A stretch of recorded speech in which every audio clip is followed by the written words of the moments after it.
मैं अपनी मिसाल देना चाहता हूं।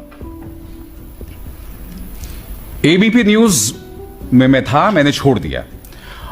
और छोड़ने की वजह क्या थी कि एक दिन मैं एंकरिंग कर रहा था और सुल्तानपुर में एक रेस्टोरेंट मालिक पर गोली मार दी जाती है। 2 दिन पहले प्रधानमंत्री नरेंद्र मोदी लखनऊ में थे और उन्होंने कहा कि आप आइए उत्तर प्रदेश में निवेश कीजिए क्योंकि यहां लॉ एंड ऑर्डर सुधर चुका है। अब मैंने सिर्फ इतना कहा कि प्रधानमंत्री 2 दिन पहले आश्वासन दे रहे थे और आज क्या हो गया, इसके अलावा मैंने कुछ नहीं कहा। उसके चलते मुझे 15 दिन की छुट्टी पर भेज दिया गया। वापस आना मैंने सही नहीं समझा, मैं निकलना भी चाहता था क्योंकि मैं समझ रहा था कि मुख्य धारा की मीडिया अब पत्रकारिता करने के लायक नहीं रही। मगर मैंने छोड़ दिया दोस्तों।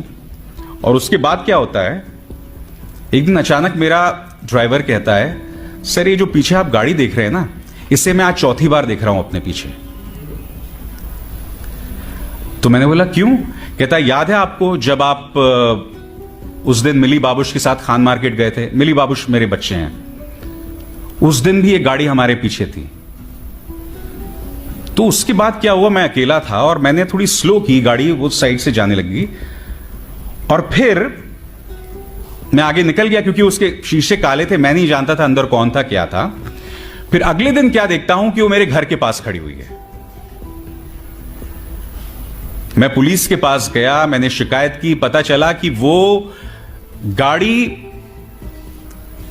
किसी कश्मीरी की थी जो श्रीनगर का रहने वाला था मगर नोएडा में काम कर रहा था। अब मुझे लगा अगर 1 in a blue chance कि वाकई ये वो है, कोई कश्मीरी मुस्लिम है जो यहां काम कर रहा है दिल्ली में, और अगर मैंने शिकायत को आगे लेकर गया तो वैसे ही तो आपको जानते हैं कश्मीरी और मुस्लिम तो बहुत ही जबरदस्त कॉम्बिनेशन है पुलिस को ठोकने के लिए। तो मैंने शिकायत वापस ले ली, मगर मैं समझ गया था कि इसकी गाड़ी का इस्तेमाल किया जा रहा था मुझे टेल करने के लिए। जिस चीज का जिक्र पन्नू जी ने कहा, the process is the punishment. मेरे और मेरी वाइफ के खिलाफ 13 करोड़ की टैक्स चोरी के अनाप शनाप टैक्स केसेस दर्ज कर दिए गए। उसके अंतर्गत वो लोग मेरी वाइफ के खिलाफ प्रोसिक्यूशन भी करने वाले थे क्योंकि वो मेरी पत्नी है। करीब 8 या 9 महीने तक उनके प्रमोशन को रोक के रखा गया और उनके साथ बैच था 8 और लोगों का, सिर्फ इसलिए क्योंकि उस बैच का हिस्सा मेरी वाइफ भी थी।